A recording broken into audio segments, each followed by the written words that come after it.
Hello, नमस्कार, good morning. कैसे हो भाई? उम्मीद करता हूँ मस्त भी होंगे और स्वस्थ भी होंगे। तो चलो करते हैं अपने आज के सेशन की शुरुआत।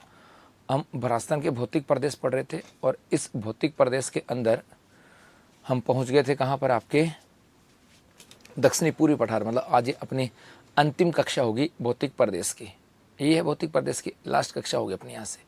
और इस भौतिक प्रदेश में अंतिम क्या पढ़ रहे थे? दक्षिणी पूर्वी पठार। ये तो पढ़ रहे थे भाई।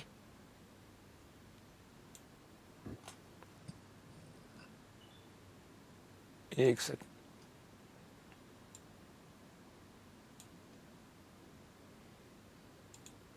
जी, ये तो पढ़ रहे थे दक्षिणी पूर्वी पठार। साहब आ जाओ।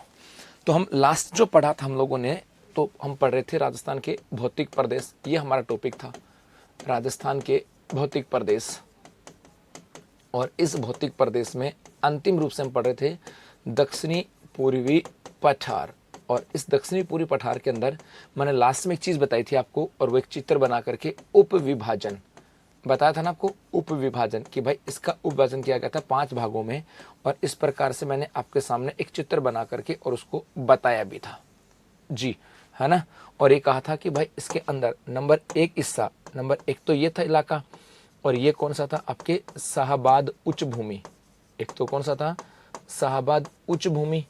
एक तो ये था। दूसरा मैंने आपको बताया था इस प्रकार से पहाड़ियां हैं। और ये जो पहाड़ियां हैं इनको क्या पढ़ा था? इनको कहा था अर्ध चंद्राकार की पहाड़ियाँ। ये हो जाएंगे आपके अर्ध चंद्राकार की पहाड़ियाँ। इनको पढ़ा था सब जी। उसके बाद में ये नंबर 2 हो गया, अर्ध चंद्राकार की पहाड़ियाँ नंबर 2। नंबर 3 यहाँ इनके बीच में बताया था मैंने आपको आपको बताया था ये चंबल मैदान। ये बताया था मैंने आपको चंबल का मैदान, याद आ रहा होगा। और उसके बाद नंबर 4 इधर बताया था मैंने आपको झालावाड़ का पठार। ये बताया था आपको झालावाड़ का पठार। और उसके साथ साथ नंबर 5 की बात करें, नंबर 5 ये बताया था मैंने आपको डग गंगधर प्रदेश। डग गंगधर प्रदेश, ये 5 भाग बताए थे। ठीक है भाई, है ना भाई। ये 5 भाग बताए थे मैंने आपको। अब थोड़ा सा आगे चलते हैं साहब। हाँ जी जी, पूजा है ना। जलवायु में बताऊंगा बेटा, यहाँ नहीं है, जलवायु में आएगा बेटा जी। आगे देखो, तो अब ये 5 भाग थे और इन 5 भागों में से नंबर 1 की बात करता हूं। नंबर 1 की बात करते हैं, लिखना भी तो आगे, लिखना भी है तो उसकी नंबर 1 की बात करते हैं साहब। जी हाँ जी। देखो नंबर 1 की बात करें तो नंबर 1 में इस प्रकार से आपका डायग्राम था। ये डायग्राम मैंने आपको मैप दिखा करके बताया था। और यहाँ पर ये भाग था आपके शाहबाद उच्च भूमि। इसकी बात करें ना, शाहबाद उच्च भूमि की बात करते हैं। तो अब आप यहाँ से लिखोगे इसमें नंबर 1, ये हो जाएगा आपके शाहबाद उच्च भूमि। नंबर 1 भाग कौन सा है? शाहबाद उच्च भूमि। शाहबाद उच्च भूमि। और इस शाहबाद उच्च भूमि की बात करें, गुरुजी इसकी कुछ विशेषताएं हैं क्या? है ना, इसकी कुछ विशेषताएं हैं क्या, उसी की बात करें साहब, है ना। देखो यहां से नंबर 1 की बात करें, इसका विस्तार, इसका विस्तार पूर्वी 12 में है। इसका विस्तार पूर्वी 12 में है। इसका विस्तार पूर्वी 12 में है। मतलब पूर्वी जो 12 है, 12 डिस्ट्रिक्ट का भी पूर्वी भाग, इस पूर्वी भाग के अंदर इसका विस्तार है। एक तो ये। दूसरा एक हो जाएगा, एक हम बात करें यहां, यहां सहरिया, यहां सहरिया जनजाति निवास करती है। यह सहरिया जनजाति निवास करती है, मतलब करती है। ये शहरी जनजाति का निवास क्षेत्र है। तो एक हो जाएगा शहरी जनजाति निवास करती है। एक सेकंड बेटा।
हाँ जी, आ जाओ। शहरी जनजाति निवास करती है ना, शहरी जनजाति निवास करती है। एक आपके आ जाएगा, इसी की बात करें, एक आता है कि इसे काली हांडी क्षेत्र भी कहते हैं। इसे काली हांडी क्षेत्र भी कहते हैं। काली हांडी क्षेत्र क्यों कहते हैं मेरे भाई? क्योंकि ये क्षेत्र जो है ना, सांस्कृतिक दृष्टि से और सामाजिक दृष्टि से थोड़ा सा पीछे पिछड़ा हुआ है ना, पिछड़ा हुआ साहब, इसको काली हांडी क्षेत्र कहते हैं। अब यहां से एक नोट लगा करके आप थोड़ा सा और पढ़ सकते हो, एक नोट लगा करके एक चीज और पढ़ सकते हो जो आपकी तैयारी को और बेहतर बना सकती है। वो है कि मेरे भाई क्या हुआ आपके यहाँ पर क्या हुआ, इस क्षेत्र के अंदर आपके एक ये जो शहरी जनजाति है ना, तो ये जो जनजाति क्षेत्र है, इनके विकास के लिए क्या किया गया, हमारे यहाँ पर एक पीएम जनमन योजना चालू की गई थी। तो एक आपके यहाँ से नोट लगा के लिखता हूं मैं, पीएम जनमन योजना। पीएम जनमन योजना की बात करें साहब, एक योजना आती है, इसका नाम है पीएम जनमन योजना। है क्या? पीएम जनमन योजना आती है। और ये जो पीएम जनमन योजना की बात करें, इसका उद्देश्य जो था, ये था कि जो आदिवासी क्षेत्र हैं, आदिवासी क्षेत्र, उन आदिवासी क्षेत्रों का विकास करना। तो पीएम जनमन योजना की बात करें, ये आ जाए कि भाई एक तो प्रश्न पूछे, इसकी शुरुआत ये भारत सरकार की है, आपके पटवार, कांस्टेबल, ग्राम सेवक सब में काम किए है। तो पीएम SIRS में सबकी काम किए हैं।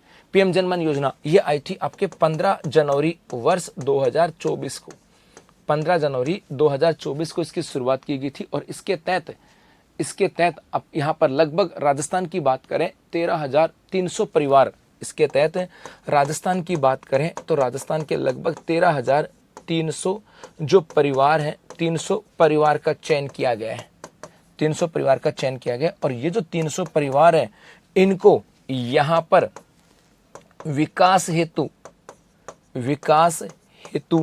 आर्थिक सहायता की जाएगी। विकास हेतु इनकी क्या की जाएगी? आर्थिक सहायता है। और यहाँ पर 300 परिवारों का चयन किया गया। और वो परिवार कौन से आते हैं? सहरिया जनजाति के, सहरिया जनजाति के आते हैं। एक इसकी शुरुआत राजस्थान में भी की गई थी। इसकी शुरुआत राजस्थान से पूछें तो राजस्थान में कहाँ से की गई थी? आपके शाहबाद से की गई थी, शाहबाद 12 से, कि राजस्थान के अंदर इसकी शुरुआत शाहबाद 12 क्षेत्र से की गई थी साहब जी। तो एक तो ये हो गया शाहबाद उच्च भूमि की बात करें, पूर्वी 12 में इसका विस्तार है। शहरी जनजाति का निवास क्षेत्र की बात करें, वहां पर ये आपके आ जाती है साहब। एक इसे काली हांडी क्षेत्र भी कहते हैं। और इस क्षेत्र के अंदर रहने वाली जो शहरी जनजाति है, उसके विकास के लिए 13,300 परिवारों को चयन किया गया। और उसके अंदर हमारे यहाँ शाहबाद 12 से इसकी शुरुआत की गई थी। पीएम जन मन योजना की बात करते हो साहब। जल संभर आगे आएगा, जब प्रश्न आएगा उस समय देखना। अभी भौतिक प्रदेश पढ़ो ना यारो, अभी भौतिक प्रदेश पढ़ो भाई। जो चीज जहां आएगी उसकी वैल्यू वही है, जो चीज जहां आएगी वहां बता दूंगा जी है ना। और एक आ जाएगी इस शाहबाद उच्च भूमि की बात करें, एक आ जाएगी कि यहाँ की सबसे ऊंची चोटी कौन सी है? इस शाहबाद उच्च भूमि की सबसे ऊंची चोटी, इसका नाम है कांबा। जी हाँ, इसका नाम आ जाएगा आपके कांबा। इसका नाम क्या है? कांबा। इसका नाम क्या आपके? कांबा साहब। जी हाँ, कांबा। ठीक है, चलो आ जाओ, बढ़ते हैं आगे साहब। पूर्णिमा यूनिवर्सिटी है लेकिन बेटा माइनिंग यूनिवर्सिटी में उसका हमारी जरूरत नहीं है साहब। चलो आगे देखो। उसके बाद में नेक्स्ट हम बात करें नंबर 2। और नंबर 2 कौन से थे? अर्धचंद्राकार पहाड़ियां, अर्धचंद्राकार पहाड़ियां, अर्धचंद्राकार पहाड़ियां साहब। और इस अर्धचंद्राकार पहाड़ियों की बात करें तो यहां से आया कि ये तो हमारा राजस्थान था। और इस राजस्थान के अंदर इस प्रकार से आपका ये था। और मैंने आपको यहां से बताया था कि भाई यहां पर एक स्थान पड़ता है आपका रामगढ़, बताया था ना, रामगढ़। और ये रामगढ़ 12 में है। इस रामगढ़ 12 से लेकर के और इस प्रकार से आपके पहाड़ियां हैं। और ये पहाड़ियां हैं आपके झालावाड़ तक। ये पहाड़ियां कहां तक हैं? झालावाड़ तक की थी। और इन पहाड़ियों को कहते हैं हम लोग क्या इनको क्या बोलते हैं? अर्धचंद्राकार पहाड़ियां। तो ये जो अर्धचंद्राकार पहाड़ियां सबसे पहले आ जाएगी कि इनका विस्तार और इनका विस्तार जो है, इनका विस्तार रामगढ़ बारा से इनका विस्तार रामगढ़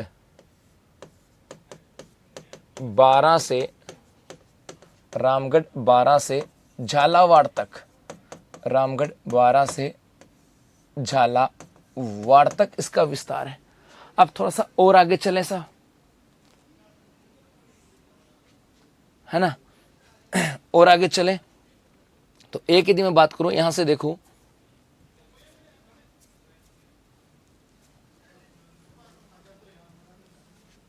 जी। अब इस मैप में कुछ चीजें समझना, जैसे इस मैप की बात करें तो ये मैप है और यहां से देखो ये 12 के अंदर यहां पर एक स्थान पड़ता है रामगढ़, 12 में यहां पर एक स्थान पड़ता है आपके रामगढ़, और इस रामगढ़ से लेकर के ये कोटा, बूंदी, वापस कोटा और ये झालावाड़ तक आ जाती है। इस प्रकार से, मतलब ऐसे इस प्रकार से ये यहां तक आ गई। अब ये जो पहाड़ियां हैं, अब देखो ये पहाड़ियां बेसिकली इस पूरे रास्ते को कवर कर रही कि नहीं कर रही। यदि कोई व्यक्ति मध्य प्रदेश से, इधर कोई व्यक्ति इस मध्य प्रदेश से और राजस्थान में आना चाहे तो ये पहाड़ियां इसको रोक रही कि नहीं रोक रही। वे रास्ता रोक देंगी साहब, रास्ता रोकेंगे नहीं रोकेंगी। कोई यदि व्यक्ति इधर से आएगा तो ये पहाड़ियां उनका रास्ता रोकती हैं, और जो चीज रास्ता रोकती है ना उसको राजस्थान के अंदर देसी भाषा में कहा जाता है आडा वाली। देसी भाषा में क्या बोलते हैं, आडाली। आप लोग खेत की बात करें, खेत के चारों तरफ हम लोग बाड़ कर दें, बाड़ जानते हो, खेत के चारों तरफ हम लोग घास फूस या झाड़ियां लगा करके एक चार द्वार से उसको बोलते हैं बाड़। और उस बाड़ के अंदर जो खेत के जो कर दिया और उसमें एक छोटा सा गेट रख देते हैं, एक छोटा सा क्या रखा गेट, और उस गेट के ऊपर कोई लकड़ी लगाते हैं, उस लकड़ी को क्या बोलते हैं आडो, कि भैया आडो लगा दियो। ये देसी भाषा का था। तो यहाँ पर, और ये भी जो पहाड़ियां हैं ये भी इस इधर से आने वाले व्यक्तियों को राजस्थान में घुसने के मार्ग में बाधा है या आडो दे देती हैं। इसीलिए एक चीज यहाँ से आता है कि इनको भी आडा वाली, तो एक आ जाएगा इन पहाड़ियों को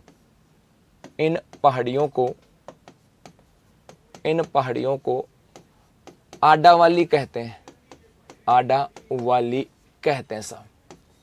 इन पहाड़ियों को आडा वाली कहते हैं जी, इन पहाड़ियों को क्या कहते हैं, आडा वाली कहते हैं साहब। ठीक है, एक यहां से और आता है। अब ये जो पहाड़ियां हैं आपके इस रामगढ़ के आसपास पहाड़ियां हैं जी, ये कुछ पहाड़ियां हैं जो आपके इस बूंदी में हैं, कुछ पहाड़ियां हैं जो आपके इधर चित्तौड़, कोटा और झालावाड़ में हैं। तो ये जो पहाड़ियां ना अर्धचंद्राकार की पहाड़ियां, इनकी कुछ पहाड़ियां तो रामगढ़ के आसपास हैं, कुछ पहाड़ियां बूंदी में हैं और कुछ पहाड़ियां आपके कहां पर हैं, कोटा और झालावाड़ में। तो यहाँ पे जो पहाड़ियां हैं ना भाई, तो ये अलग अलग पहाड़ियां हैं, कोई रामगढ़ में, कोई बूंदी में और कोई आपके कोटा झालावाड़ के अंदर। तो यहाँ पर जो अलग अलग पहाड़ियां हैं इनको अलग अलग नाम से जानते हैं। तो नेक्स्ट हो जाएगा कि इन पहाड़ियों को अलग अलग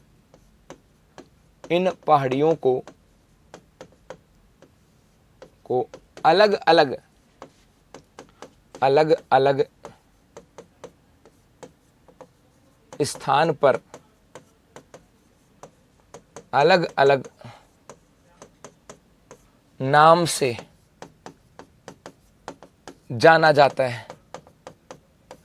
जाना जाता है। इन पहाड़ियों को अलग अलग स्थान पर अलग अलग नाम से जाना जाता है साहब, है ना।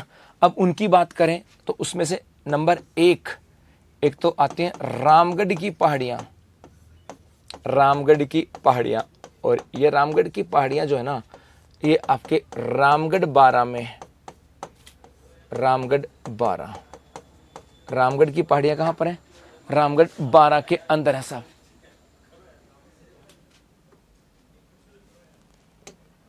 है ना। और इस रामगढ़ की पहाड़ियों की बात करें और इनकी बात करा जाएगा कि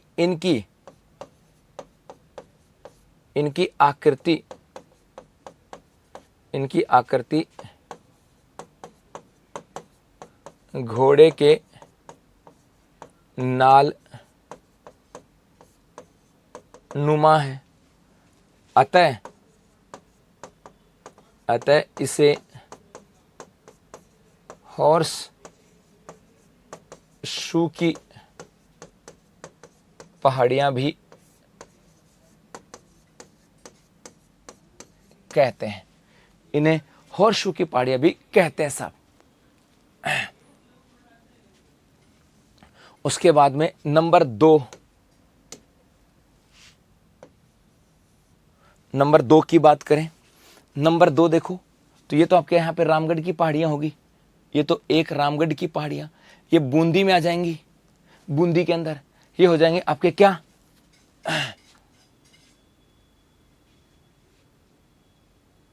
है ना, ये बूंदी की पहाड़ियां। तो नंबर 2 की बात करें, ये हो जाएंगे आपके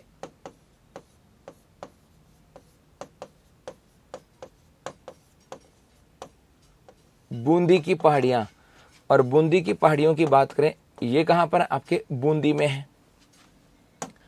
अब ये जो बूंदी की पहाड़ियों की बात करें, एक और आता है कि इन्हें भी आडा वाली कहते हैं, आडा वाली कहते हैं। तो बूंदी की पहाड़ियों को भी आडा वाली कहते हैं साहब। और अर्धचंद्राकार पहाड़ियां, इनको भी क्या कहते हैं, आडा वाली कहते हैं। इनको भी क्या कहते हैं साहब, इनको भी क्या कहते हैं, आपके आडा वाली कहते हैं। और अर्धचंद्राकार पहाड़ियों को भी आडा वाली कहते हैं। तो यदि बेसिकली पर्टिकुलर नाम आए तो बूंदी की पहाड़ियां करनी है आपको, आडा वाली की पहाड़ियां। और बूंदी की पहाड़ियां नहीं हो तो फिर अर्धचंद्राकार पहाड़ियां करनी है। यदि ये आ जाए, प्रश्न आ जाए कि किसको अर्धचंद्राकार पहाड़ियां, आडा वाली की पहाड़ियां किसको कहते हैं, ऑप्शन 1 बूंदी की पहाड़ियां और ऑप्शन 2 अर्धचंद्राकार पहाड़ियां, तो करके आना बूंदी की पहाड़ियां। क्योंकि पर्टिकुलर किसी एक का नाम होगा तो सब बूंदी की पहाड़ियां होंगी। और उसके बाद यदि नाम नहीं है तो फिर आपको जाना होगा वहां से।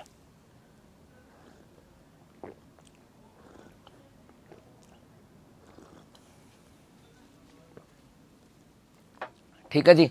अब क्या हुआ बेटा, यहां से देखो, अब बेसिकली ये बूंदी की पहाड़ियां ये हैं और यही आपके मेन रूप से तो आडे के काम करते हैं, आडे वाले का रोक ठाक का। लेकिन फिर भी लोग इधर से इधर तो जाते हैं और लोग इनके बीच से जाते हैं। और पहाड़ियों के बीच से जो रास्ते होते हैं ना, उन रास्तों को बोलते हैं दर्रे। पहाड़ियों के बीच के रास्तों को क्या बोलते हैं, दर्रे। तो एक आपके यहां से आ जाएगा इस बूंदी की पहाड़ियों में दर्रे, कि भैया आपके यहाँ पे दर्रे भी हैं। इस बूंदी की पहाड़ियों में दर्रे हैं। और बहुत बार प्रश्न पूछा जाता है कौन कौन से दर्रे हैं। एक तो आपके यहां पर है रामगढ़ खटकड़ दर्रा, एक आपके यहां पर है लाखेरी दर्रा, एक आपके यहां पर है जैतवास दर्रा, रामगढ़ खटकड़ दर्रा, लाखेरी दर्रा, जैतवास दर्रा। और एक आपके यहां से आ जाता है आपके बूंदी दर्रा। तो 4 दर्रे हैं और इनको लेकर के भी एग्जाम में खूब प्रश्न आते हैं कि बताओ दक्षिणी पूर्वी पठार के दर्रे पूछ लेंगे। तो कौन कौन से, रामगढ़ खटकड़ दर्रा, लाखेरी दर्रा, जैतवास दर्रा और बूंदी दर्रा। या ऐसे भी पूछ लेते हैं इनमें से कौन सा दर्रा अरावली पर्वतमाला में है या नहीं है, ऐसा भी पूछ लिया जाता है। कौन सा दर्रा अरावली में है या नहीं है। तो रामगढ़, जैतवास, लाखेरी और बूंदी ये आपके अरावली में नहीं है, ये आपके दक्षिणी पूर्वी पठार में है। और एक आपके यहां से आ जाती है साहब, दोनों आए तो बूंदी करना है। और एक आती है इसके अंदर चोटी, कि भाई बूंदी की पहाड़ियों की चोटी कौन सी है, तो उसका नाम है लातूर। इसका नाम क्या है, सातूर, सॉरी लातूर का नाम है, मैं तो महाराष्ट्र में चला गया। सातूर चोटी, सातूर चोटी। और ये है आपके 353 मीटर। सातूर चोटी 353 मीटर। भावेश आपने डाटा लिखा वो गलत है भाई।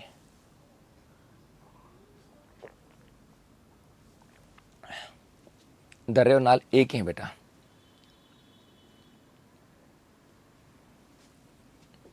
रिकॉर्डेड बेटा जी। चलो आगे। तो अर्धचंद्राकार पहाड़ियां 2 हो गई साहब। वंदना मीना बेटा, आज की क्लास बची है लास्ट, उसके बाद कल से क्लास टाइम बढ़ा देंगे। जब भी ऑफलाइन जाना पड़ रहा है, आज की क्लास है।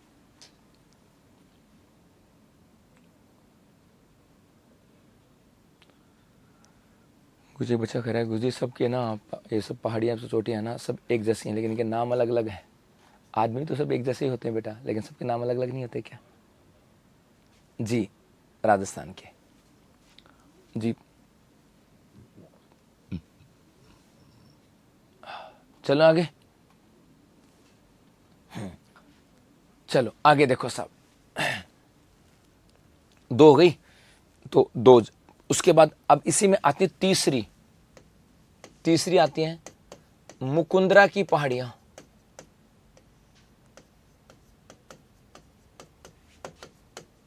जी, ये तो आपने नाम खूब सुना होगा, मुकुंदरा हिल्स अभ्यारण्य।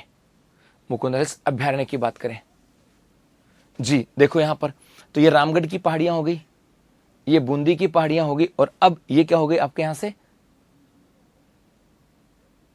है ना, ये हो गई आपके कोटा और झालावाड़ के अंदर कौन सी, मुकुंदरा की पहाड़ियां। तो ये हो गई आपके मुकुंदरा की पहाड़ियां। मुकुंदरा की पहाड़ियों की बात करें तो ये आपके कोटा और झालावाड़ में है। मुकुंदरा की पहाड़ियां कहां पर हैं, कोटा और झालावाड़ में। कोटा और झालावाड़ में। एक आ जाएगा इन्हीं पहाड़ियों में, इन्हीं पहाड़ियों में मुकुंदरा हिल्स है ना, राष्ट्रीय उद्यान, वो राष्ट्रीय उद्यान व टाइगर परियोजना है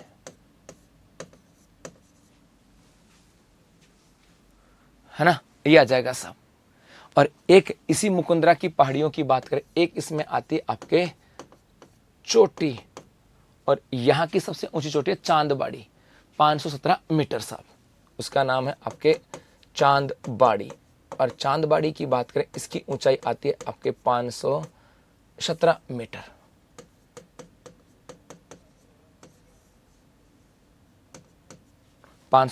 मीटर बस। जी, ये हो गई यहां से,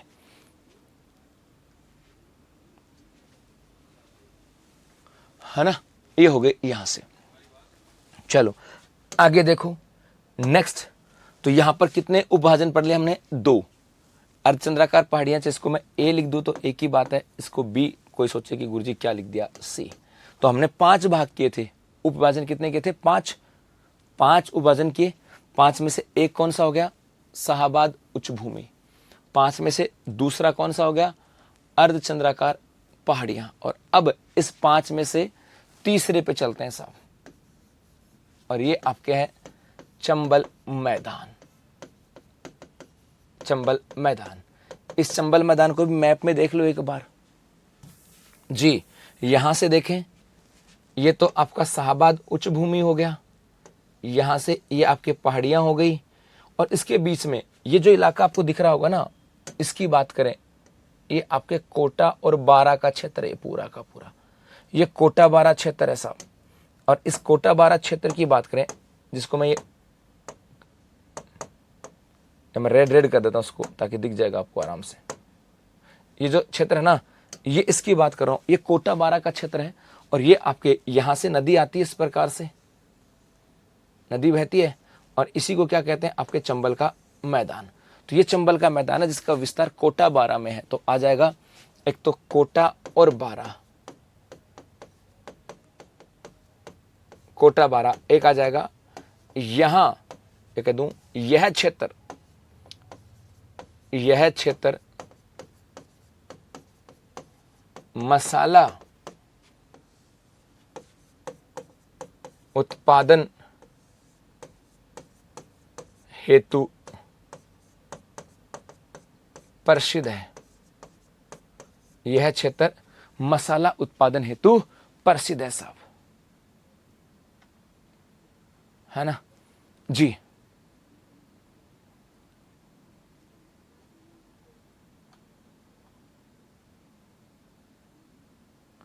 अरे भाई भावेश, तुम्हारा प्रश्न ही गलत है, क्यों दुखी हो रहा है तुम?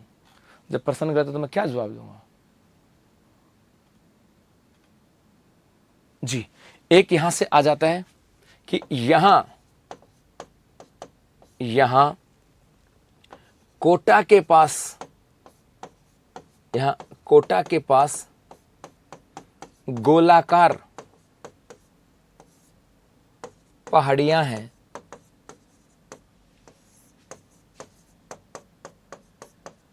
जिनको कुंडला की पहाड़ियां कहते हैं।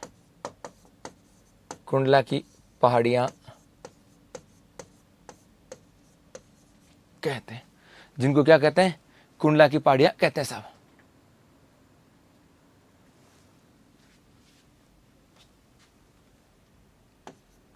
मसाला,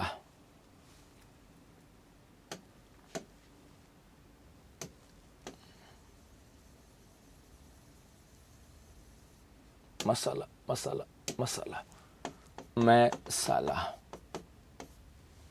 मसाला उत्पादन हेतु प्रसिद्ध है साहब जी। हो गया, 3 भाग हो गए। अब चौथा और भी आता है साहब, एक चौथा और आता है। नंबर 4 की बात करें, वो आता है आपके झालावाड़ का पठार। झालावाड़ का पठार, और झालावाड़ का पठार कहां पर है? झालावाड़ के अंदर ही है, इसमें कुछ भी नहीं है। और नंबर 5 की बात करें तो ये आपके गंगधर प्रदेश, ये आ जाएगा झालावाड़ का दक्षिणी पश्चिमी भाग। दक्षिणी पश्चिमी भाग, ये आपके यहां पर राजस्थान के भौतिक प्रदेश पूरे हो जाते हैं साहब।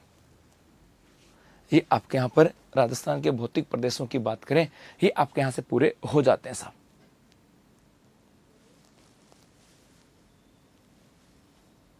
नहीं बेटा जी, ये हो जाएंगे। एक पूछना है गुजरात राजस्थान में टाइगर परियोजना की शुरुआत कब हुई? तो जब टाइगर परियोजना आएगी तब पढ़ा देंगे, आज ही पढ़ाना जरूरी है भी भौतिक प्रदेश पढ़ ले साहब। लिखवा दिया पूर्णिमा, सासा लिखवा दिया बेटा।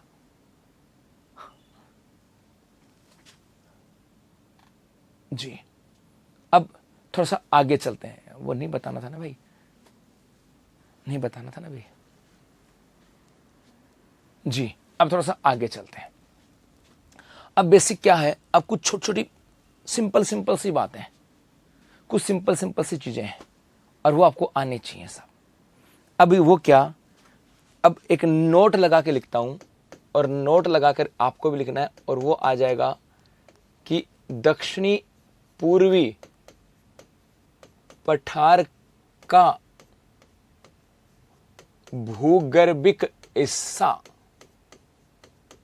इसका मतलब क्या, समझ में आई बात?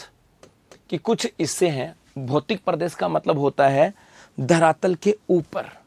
भौतिक प्रदेश का मतलब होता है धरातल के ऊपर, लेकिन यहां पर मैंने बोला दक्षिणी पूर्वी पठार का भूगर्भिक हिस्सा, कि भूगर्भ के अंदर कुछ भूभाग है, वो जो है वो आपके दक्षिणी पूर्वी पठार का हिस्सा आता है। गुरुजी वो क्या है, देखो यहां से हम बात करें इस प्रकार से मेरे भाई, ये पढ़ा था हम लोगों ने यहां तक। ये दक्षिणी पूर्वी पठार है, ये आपके दक्षिणी पूर्वी पठार का क्षेत्र आता है।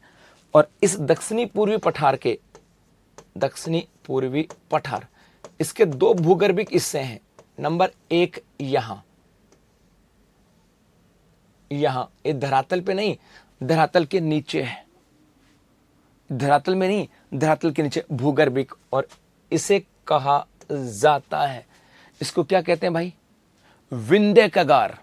इसको कहते हैं विंध्य कगार।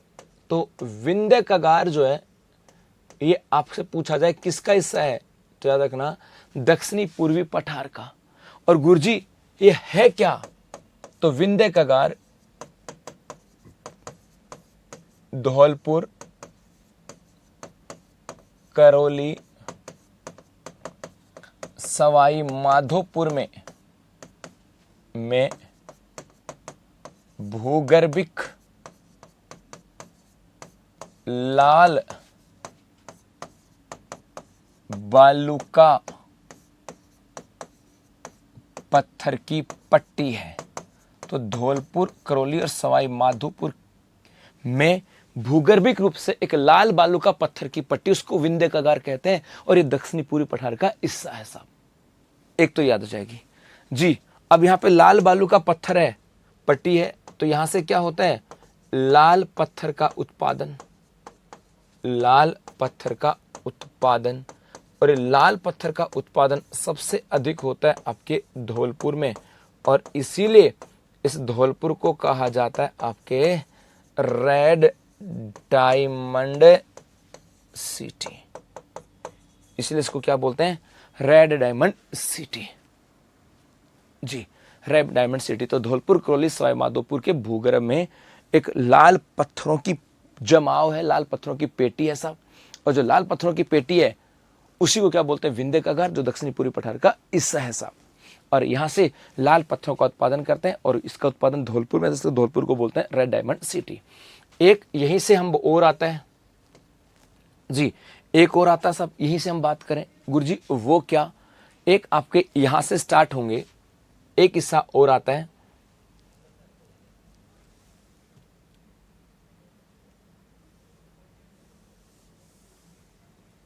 इसका एक हिस्सा तो ये हो गया दक्षिणी पूर्वी पठार का जी।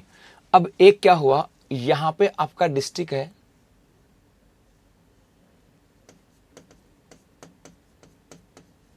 सवाई माधोपुर, और इधर क्या है, धौलपुर। तो सवाई माधोपुर, करौली और धौलपुर के बीच का तो ये हो गया, और इस सवाई माधोपुर से लेकर के और यहां तक ये आपका एक डिस्ट्रिक्ट और आता है, इधर चित्तौड़, इसके बीच का हिस्सा है, और इसे कहा जाता है ग्रेट बाउंड्री फॉल्ट, या इसको बोलते हैं महान सीमा भ्रंश। भ्रंश का मतलब होता है दरार, अर्थात यहां पर क्या है, यहां पर जमीन जो है ना वो फट गई और वहां पर एक दरार बन गई, और वो दरार जो है सीमा बनाती है, इसलिए, और बड़ी लंबी चौड़ी सीमा बनाती है सवाई माधोपुर से चित्तौड़ तक। तो सवाई माधोपुर से लेकर के चित्तौड़ तक जमीन फट गई, एक लंबी सीमा बनाती है, इसलिए इसको क्या कहते हैं, महान सीमा भ्रंश। महान सीमा भ्रंश, भ्रंश का मतलब होता है दरार, जमीन में दरार आना, उसको बोलते हैं भ्रंश। तो यहां पर ग्रेट बाउंड्री फॉल्ट या महान सीमा भ्रंश है साहब। और इसके विस्तार की बात करें, इसकी विस्तार की बात करें तो सवाई माधोपुर, करौली, सवाई माधोपुर, और उसके बाद में आपके कहां पर बूंदी और चित्तौड़ तक एक आ जाएगा। एक ग्रेट बाउंड्री फॉल है क्या, तो आ जाएगा कि सवाई माधोपुर से चित्तौड़ तक भ्रंश है, चित्तौड़ तक आपके क्या है, भ्रंश है साहब जी। ये भी आपको ध्यान में रखना है, इनमें से भी क्वेश्चन आते हैं, खूब आते हैं महान सीमा भ्रंश के। तो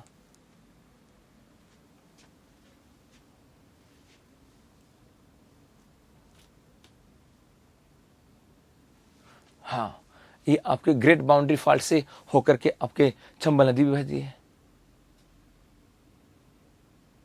चलो बढ़ो आगे, तो यहां तक हो गया आपके भौतिक प्रदेश।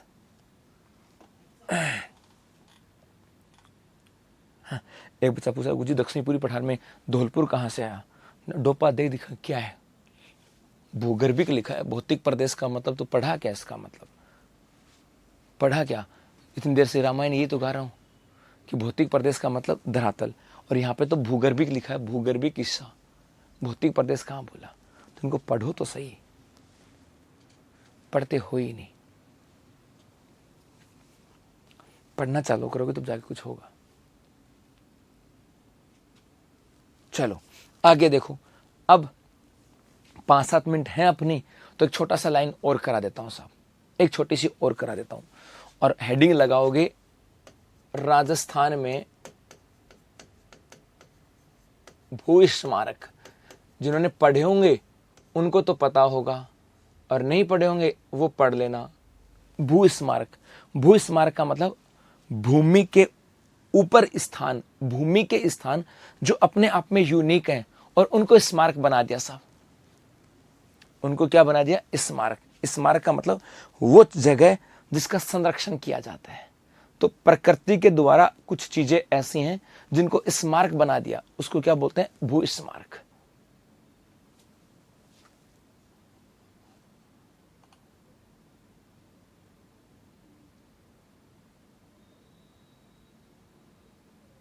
जी भाई भाभी, हो जाएगा बेटा।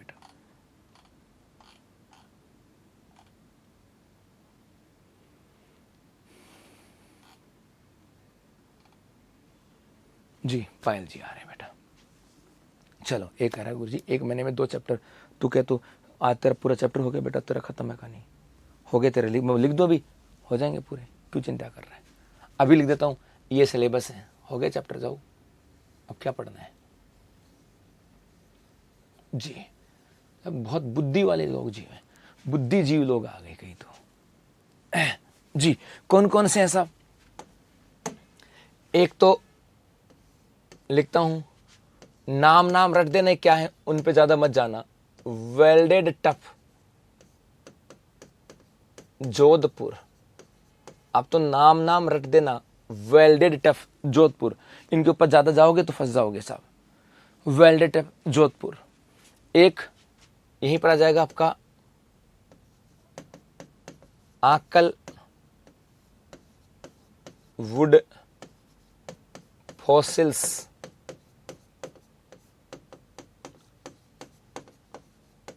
जैसलमेर। नाम नाम रट देना बेटा, क्या है क्यों है इस पे मत जाना साहब, है ना? क्या है, कुछ चीजें ऐसी हैं जो हमारे लिए क्या है क्यों पे काम की नहीं है। जी रटना है तो रटना है। एक आपके यहां पर आ जाता है, लंबा चौड़ा क्षेत्र है, इसको बोलते हैं मालानी समूह, जिसके अंदर आपके बाड़मेर, जैसलमेर, जोधपुर, पाली और जालोर का हिस्सा आता है। इसको बोलते हैं मालानी समूह। जी क्यों और कैसे है इसको रट देना कि मालानी समूह कहां पर है, वेल्डेड टफ कहां पर है, ऐसा प्रश्न आएगा साहब, है ना? ऐसा प्रश्न आएगा जी। एक आता है आपके यहां से लिखता हूं मैं, एक आता है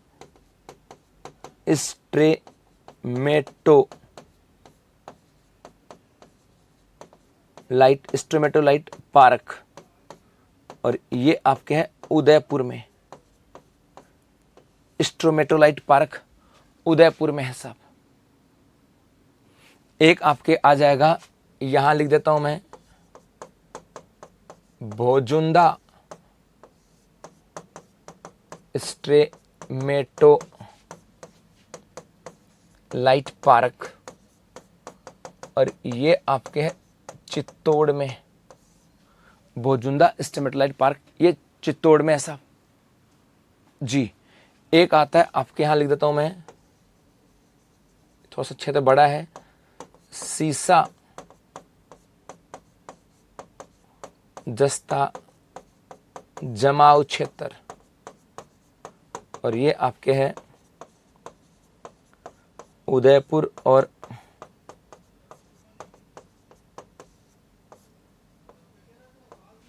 राजसमंद। उदयपुर और राजसमंद में। एक आपके यहां पर है सातुर great boundary fault,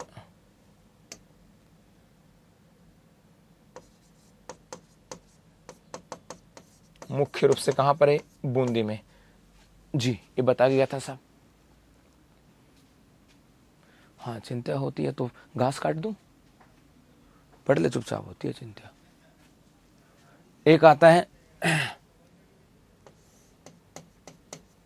nepheline साइनाइट, Kishangarh Ajmer. Kishangarh Ajmer. एक है बरकांगलोमरेट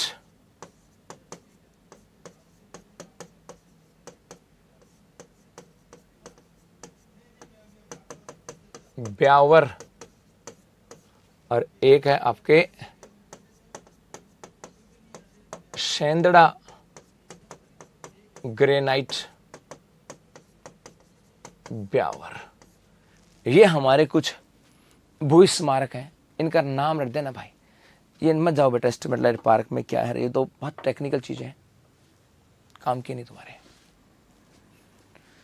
हमारे कौन कौन से, हमें इस पे ध्यान रखना है।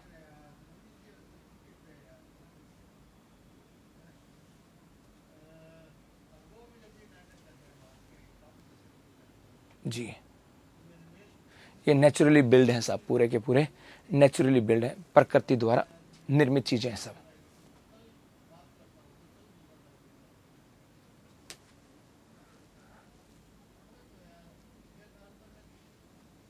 जी जी जी जी जी जी जी जी।